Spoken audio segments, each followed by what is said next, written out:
Hai, Assalamualaikum murid-murid tahun 1. Apa khabar kamu hari ini? Teacher doakan semuanya sihat-sihat belaka. Murid-murid, sudahkah kamu bersedia dengan buku teks, buku aktiviti dan juga alat tulis? Jom baca doa belajar. Okey, murid-murid, pada minggu ini kita akan teruskan pembelajaran kita masih lagi berkenaan dengan tajuk tumbuhan.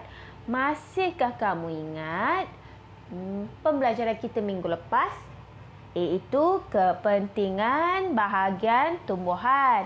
Kamu telah mempelajari kepentingan setiap bahagian tumbuhan seperti daun, bunga, batang dan juga akar. Jadi pada minggu ini kita akan mempelajari kesinambungan, tapi ada sedikit berbeza kerana ada tumbuhan yang berlainan mempunyai ciri bahagian yang serupa. Bagaimana tu? Sekiranya teacher cakap ciri bahagian. Ciri bahagian maksudnya sekiranya ia daun, apakah jenis uratnya? Sama ada kalau ia berbunga ataupun tidak berbunga. Jika kita cerita pasal batang, adakah ia batang berkayu ataupun batang tidak berkayu? Kalau kita cerita pasal akar, adakah ia akar serabut atau akar tunjang? Tapi kita cakap serupa. Maksudnya sama, tapi tumbuhan yang berlainan, tumbuhan yang berbeza. Jom kita tengok contoh. Okey, berbeza tapi serupa. Apa tu? Berbeza tu berlainan. Tapi serupa. Serupa ia mempunyai persamaan. Okey, look at here. Ini pokok apa? Cuba kamu perhatikan. Kamu boleh rujuk ya. Nanti teacher ini ada dalam buku teks ya. Dalam buku teks muka surat 58. Okey. Sekiranya kamu perhatikan, ini adalah pokok bunga raya yang mempunyai bunga yang berwarna kuning. Pokok bunga raya ada yang warna merah, betul tak? Ada yang warna putih. Ini warna kuning. Teacher cari sama dengan dalam buku teks kamu. Dan ini pokok apa? Ramai yang kenal ni. Ini adalah pokok bunga ros. Pokok bunga ros pun mempunyai berbagai color bunga dia. Ada bunga ros warna merah, ada bunga ros warna kuning, ada yang warna merah jambu. Okey, dan juga putih. Ini adalah pokok berbeza. Sebab tu kita cakap berbeza tapi serupa. Pokoknya berbeza. Satu pokok bunga raya. Yang satu lagi pokok bunga ros. Tapi bila kita cerita pasal serupa, maksudnya ia ada persamaan. Jom kita tengok persamaan antara pokok bunga raya dan juga pokok bunga ros. Pertama sekali, berbunga. Pokok bunga raya berbunga. Betul tak ia berbunga? Betul lah. Gambarnya tadi kan bunganya warna kuning. Manakala pokok bunga ros pun berbunga. Betul kan? Maksudnya ciri persamaan antara pokok bunga raya dan pokok bunga ros adalah berbunga. Kemudian daun. Pokok bunga, daun pokok bunga raya berurat jejala. Tengok, betul tak berurat jejala? Betul lah kan? Kemudian kita tengok daun pokok bunga ros pun berurat jejala. Siapa tak pernah tengok daun pokok bunga ros? Ini daun dia.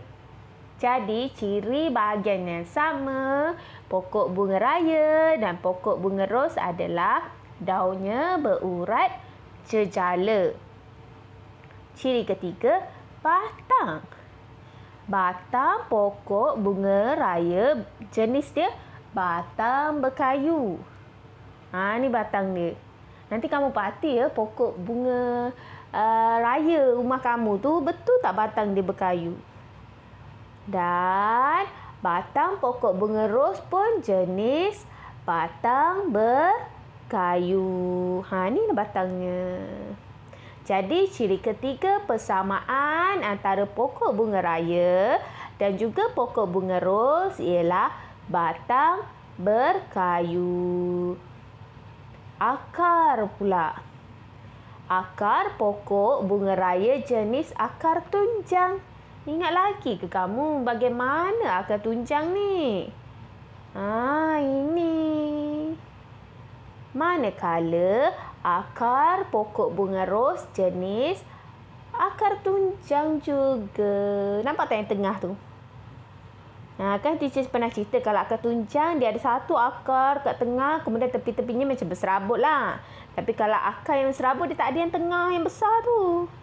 Jadi ciri keempat yang mempunyai persamaan lah pokok bunga raya dengan pokok bunga ros ialah akar tunjang. Okey, jom kita buat latihan dalam buku aktiviti muka surat 39. Silalah tulis tarikh hari ini iaitu 28 hari bulan 9 2021. Silalah tulis nama di atas muka surat tu supaya teacher tahu itu latihan siapa. Tajuk latihan kita adalah kenali bahagian tumbuhan. Namakan ciri bahagian pada tumbuhan yang berikut.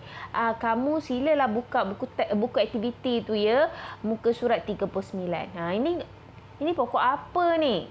Kamu rujuk ya, dalam buku kamu ni dia berbentuk lakaran sebab kamu perlu warna pokok tu, bunganya. Ini namanya pokok bunga kemboja.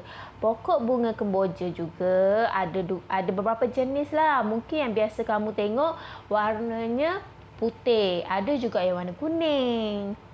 Okey. Pokok kedua adalah pokok apa ni? Pokok bunga siantan ataupun lebih dikenali dengan pokok bunga jejarum. Tahu tak pokok jejarum tu namanya siantan ataupun mak kamu mungkin pernah sebut pokok Izora. Betul ke Izora? Ya, pokok Izora disebut. Ni nama lain daripada pokok. Sebenarnya jarang orang sebut pokok bunga siantan. Selalu orang sebut pokok bunga jejarum. Kat sekolah ada depan PSS. Ingat lagi tak ada pokok warna merah tu yang kita boleh sedut dia punya madu tu. Itulah pokok bunga siantan. Jom kita tengok apakah ciri persamaan antara pokok bunga kemboja dan juga pokok bunga siantan. Okey, jom kita tengok. Pertama sekali tadi kita tengok dah bunga tadi. Pokok bunga kemboja confirm lah berbunga sebab kita cakap pokok bunga kemboja. Pokok bunga siantan pun berbunga, kan?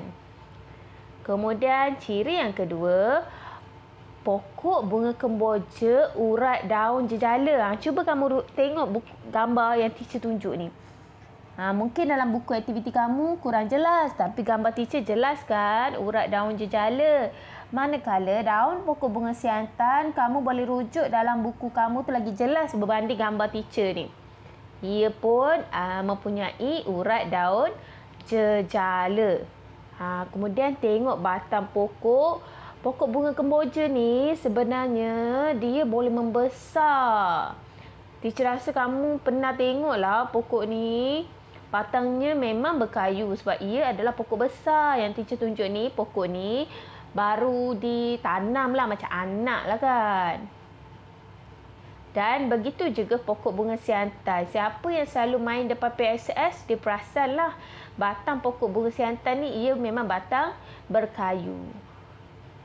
Dan akarnya mungkin tak nampak lah. Kamu rujuk buku aktiviti kamu ya. Sebab teacher memang ambil gambar yang betul. Jadi kita tak nampak akarnya.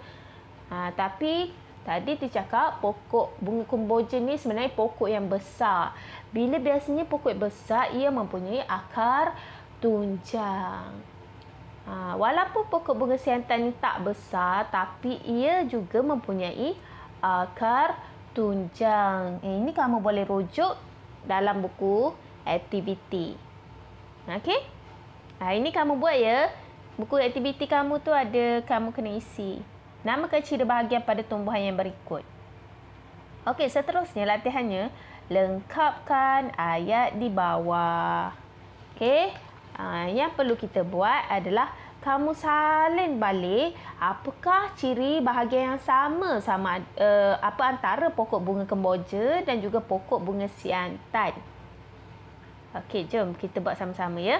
Lengkapkan ayat di bawah. Pokok bunga kemboja, kamu silalah baca bersama-sama dengan teacher ya. Pokok bunga kemboja dan pokok bunga siantan mempunyai bahagian yang serupa, iaitu pertama apa yang serupa tadi? Pertama adalah berbunga. Kenapa dia duduk kat bawah, tak nak naik atas? Tak apalah, kita dah tahu kan. Berbunga. Yang kedua, urat daun jejala. Yang ketiga, batang berkayu dan akar tunjang. Okey? Boleh ya? Dia lari, dia tak nak duduk tempat yang teacher sediakan. Kamu salin balik yang atas yang kamu buat tadi, kamu salin balik kat bawah tu. Okey? Okey, murid-murid. Teacher harap kamu faham. Minggu ni memang teacher nak kita tumpukan saja tajuk ini. Dah siap? Okey. Ini sahaja video daripada teacher pada minggu ini. Sehingga kita jumpa lagi insya-Allah pada minggu depan. Sekian. Assalamualaikum.